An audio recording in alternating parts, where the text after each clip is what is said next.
Every day from then on, Miss Harris kept bragging about her fiancé. He was highly educated and well off, coming from a reputed family that lived in a luxury residential area in the city. "I'll invite you, Miss Thompson, to my wedding as your last chance to see something splendid." I had no intention of attending such an event. I didn't care about seeing her in her wedding dress, and I was sure I'd be seated with the other female employees. No matter how glamorous the venue or how delicious the food might be, I didn't want to go. As I was thinking that, Miss Harris said, "Oh, right. I'll show you a picture of his house," and started operating her smartphone. "Ah, found it. This is it." Saying that, Miss Harris brought her smartphone screen closer to me. There was a house I recognized. "It's amazing, isn't it? The luxurious and wonderful house is his family home. They must be incredibly wealthy." Miss Harris was saying, but my eyes did not leave the screen of her smartphone. "Oh my, are you surprised? If you want, I can show you pictures inside the house as well." When she slid the photo, a sight I was even more familiar with appeared. It's a luxurious house that you, Miss Thompson, probably couldn't even dream of entering. Are you envious?" Cutting off what she was saying, I hurriedly spoke. This is actually my family home. My name is Kimberly Thompson, an employee at a small to medium-sized company. I am already 34 years old, but still single. I've been working at the company, where I got a job right after graduating college, for over 12 years now. Being the oldest among the female employees, I'm in a position often referred to as the old maid. And all the other women who joined the company at the same time as me have left after getting married. In other words, I'm the only one who kept working there. It is not that I'm working there to find a husband. I just diligently work every day. I tend to keep to myself and like being alone, and I'm not very good at socializing. So, from the perspective of those around me, I am undoubtedly a stick in the mud. But I'm serious about my work, and because I've been at the company for a long time, it seems like the other employees treat me carefully with some respect. Well, I can understand their feelings. I don't go to any social events with my coworkers, and I don't exchange contact information with anyone. I don't hang out in my private life, and I only engage in conversation when absolutely necessary. So it's no wonder they find me boring and don't bother inviting me. But because I've been at the company for a long time, and I'm good at my job, they can't complain. I'm quite a senior. I think that's the kind of awkwardness I bring. As for me, I actually find it convenient not being approached by others. I can work in peace, and I can spend my breaks freely. Plus, this job doesn't involve any entertaining or client-facing tasks. So I'm not caught up in any troublesome human relations drama. And I can spend my days off watching as much of my favorite anime as I want. I also like reading, so going to the bookstore and impulse buying books based on their covers is enjoyable. At first glance, some people might feel that my life is lonesome and empty, but I thought this quiet yet peaceful life made me feel happy. However, everything started to change when a young woman joined the company.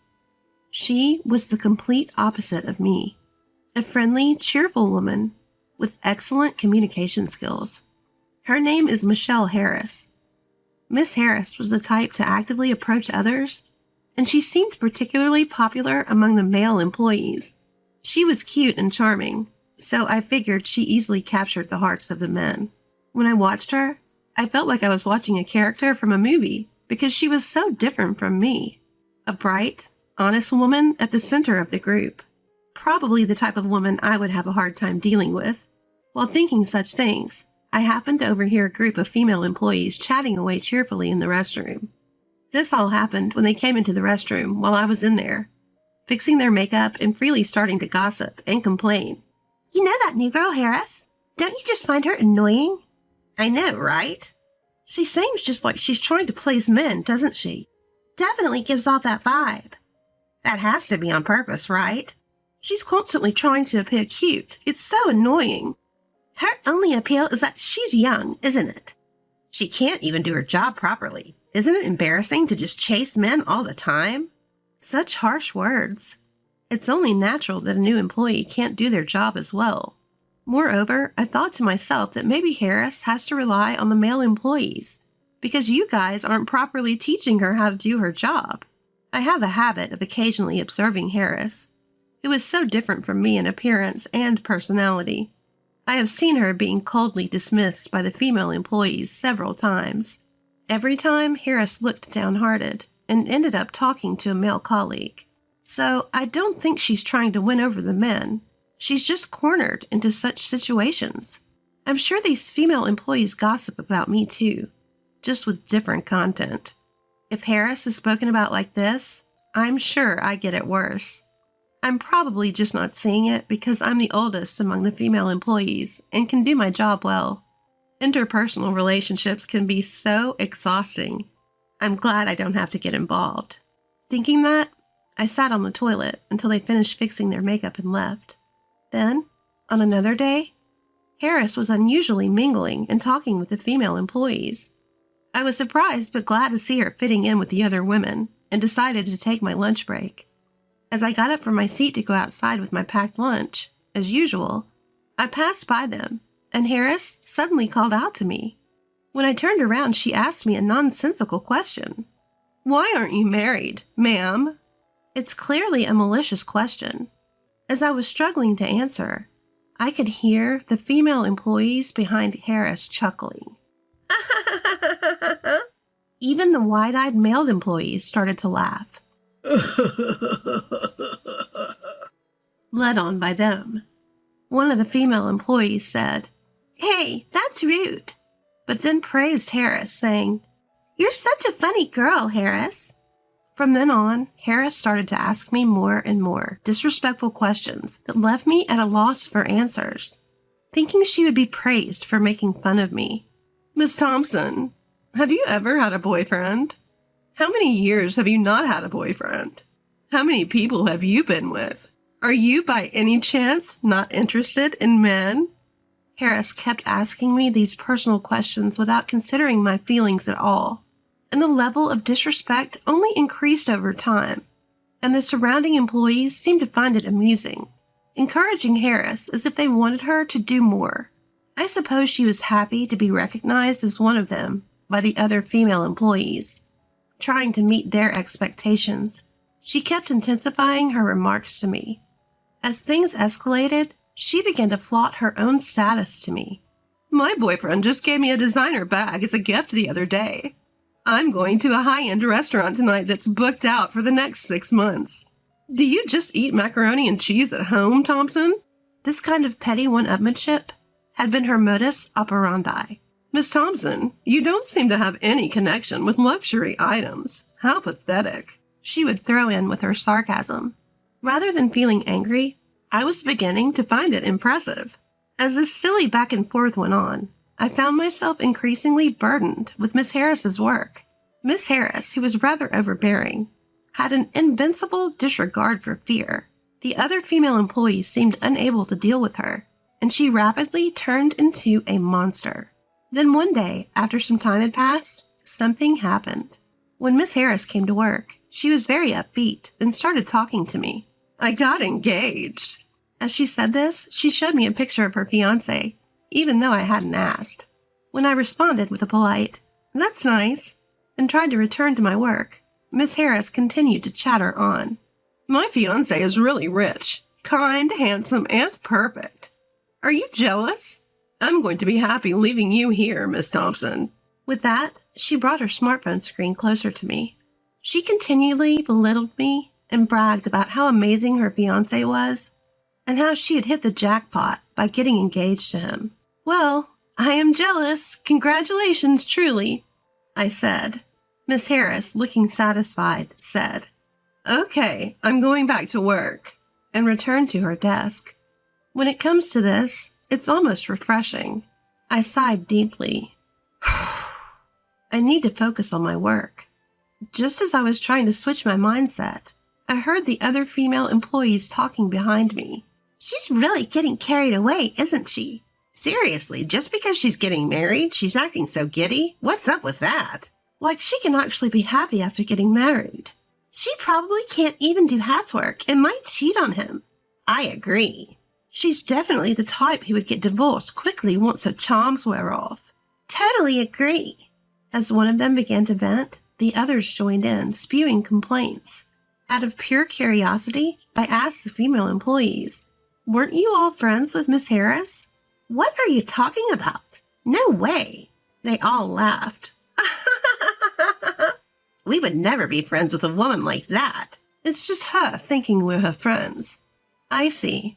It seems that Miss Harris had managed to make enemies of the female employees again. They didn't mind when she was bullying me, but as she increasingly tried to one-up me, she started doing the same thing to the other female employees. I sighed quietly. "Aren't you the ones who boosted and fanned her flames?" From then on, Miss Harris boasted about her fiancé almost daily. Apparently, he comes from a prestigious family, is highly educated, earns a high income, and his parents' home is located in an upscale residential area in Manhattan. This has nothing to do with you, Miss Thompson, who always looks so shabby. It seems like you could continue to live a simple life alone. The only people who would marry you are likely to be leftovers.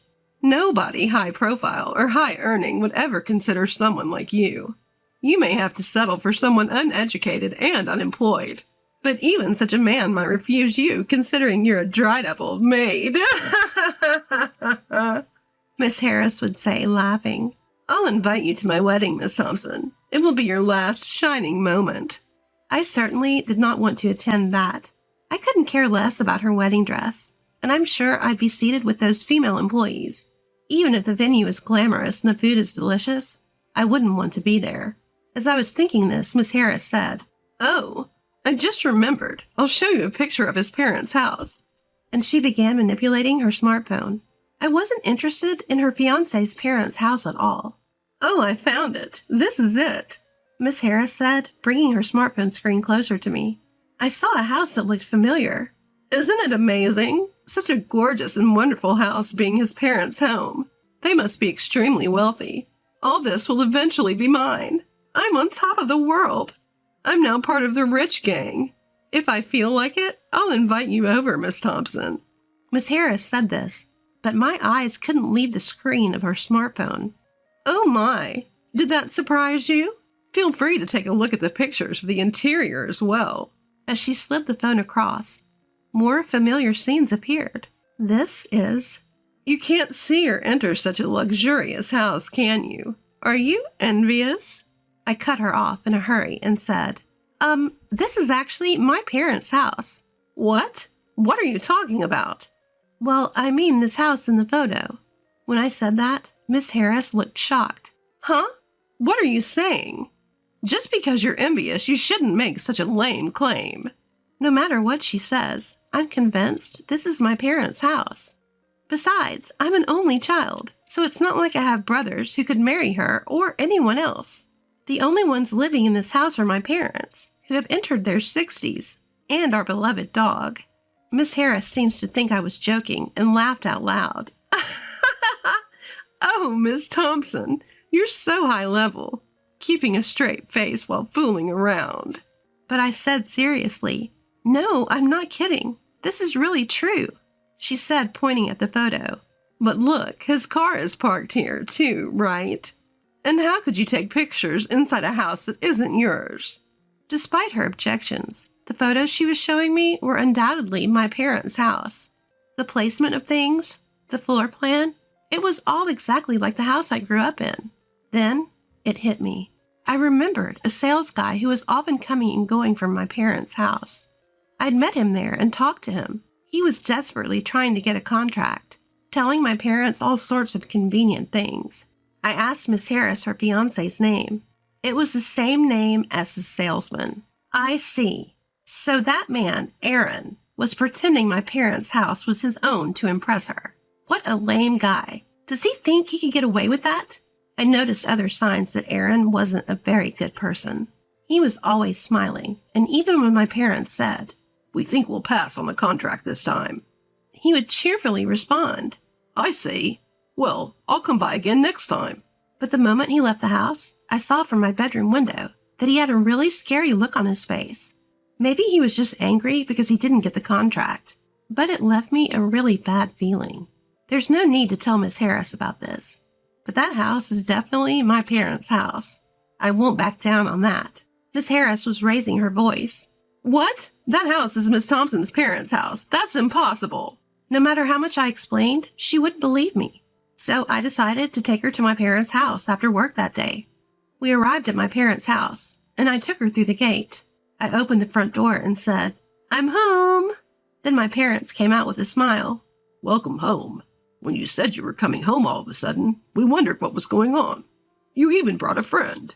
It's not often we see you, but it's nice to see your face after a long time.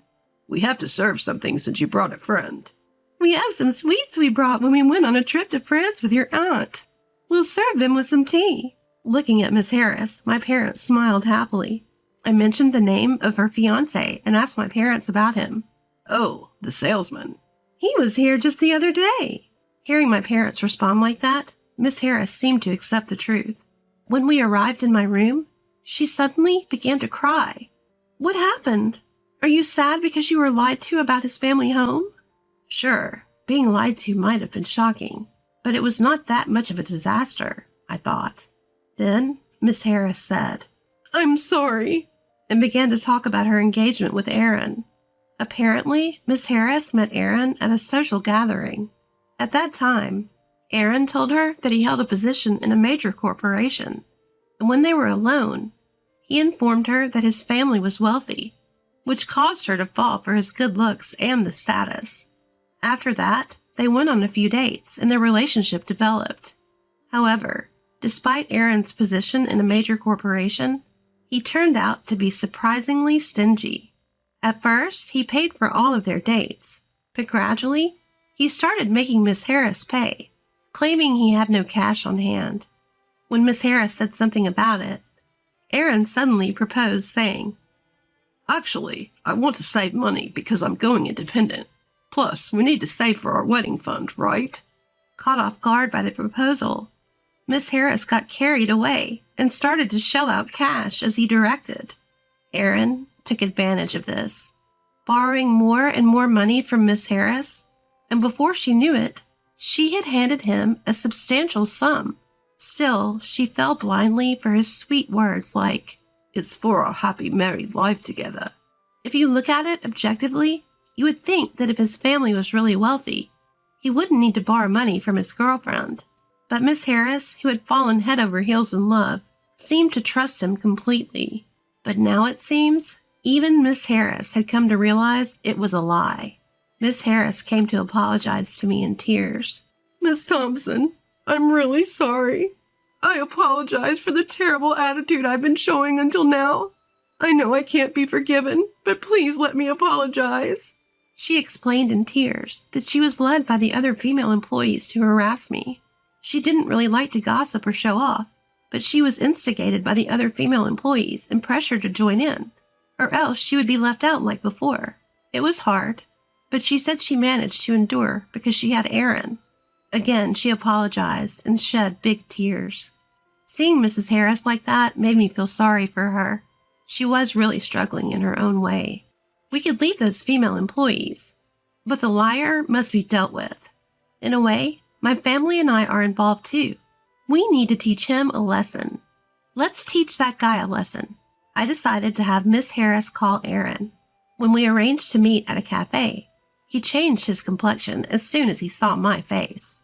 Aaron, looking uncomfortable, lowered his gaze. I told him I was going to report his misuse of the photo of his family home and his deception of my junior colleague to his workplace. He turned pale and started apologizing. "Please, forgive me for that." "So why did you lie and deceive Miss Harris?" Apparently, he had approached her because he thought she had money, since she wore nice clothes and branded bags. He began to brazen it up and turned to Miss Harris and said something outrageous. "Mainly, it's your fault for coming after me without seeing through my lies. I showed you a nice dream, so you should consider it a gratitude fee." I was stunned at his audacity. It reminded me of the hidden side I saw from the window at my family home. You proposed marriage. That's why Miss Harris trusted you. Then Aaron replied with a defiant laugh. Well, I thought it was the best thing to say. What do you mean? So you had no intention of marrying Miss Harris? Well, yes. I'm not thinking about getting married right away. Aaron casually made such a statement. Miss Harris couldn't take it anymore and started crying. Seeing Miss Harris crying, Aaron looked annoyed. What a terrible man he is. There's no need to show mercy to someone like him. I pulled out a voice recorder and said, I recorded what you just said. And you know you can demand compensation for breaking off an engagement without a reasonable cause. Aaron turned pale and frantically said, Whoa, that's gonna be a problem. Choose between reporting this incident to the company or repaying the money you borrowed from Miss Harris along with some damages, I said. Hearing this, Aaron replied, I'll pay back the money, and dropped his shoulders. That's how we came to an agreement that he would pay back Miss Harris. It seems that Aaron was cheating, and his mistress was spending money lavishly, more than his salary could cover. But he was so smitten with her that he was siphoning money from Miss Harris to keep her satisfied. After Aaron left the cafe, Miss Harris tightly grasped my hand and repeatedly expressed her gratitude. She apologized once again for everything that had happened and promised to change her ways. Since then, Miss Harris has become quite fond of me and no longer exhibits her previous attitude. Even when other female employees act unpleasantly, she no longer lets it bother her and concentrates on her work. Seeing her like this, the female employees still badmouth her, but I think they're just not worth dealing with. Later, when one of the female employees got engaged, a nasty war of words began among them. Petty jealousies and grudges started affecting their work, and a fed-up supervisor escalated the matter, resulting in each of them being transferred to different departments. Being on their own, these women weren't particularly harmful, and it seems they are now working quietly in their new departments. Our department has become peaceful and calm, and Miss Harris has been able to work more freely. Lately, Miss Harris and I have been having lunch together, sharing our hobbies. Thanks to her, I've developed an interest in fashion, and she has become a big fan of anime. I may not be friendly with everyone, but having someone like Miss Harris, whom I can trust, has made working at this company more enjoyable than ever.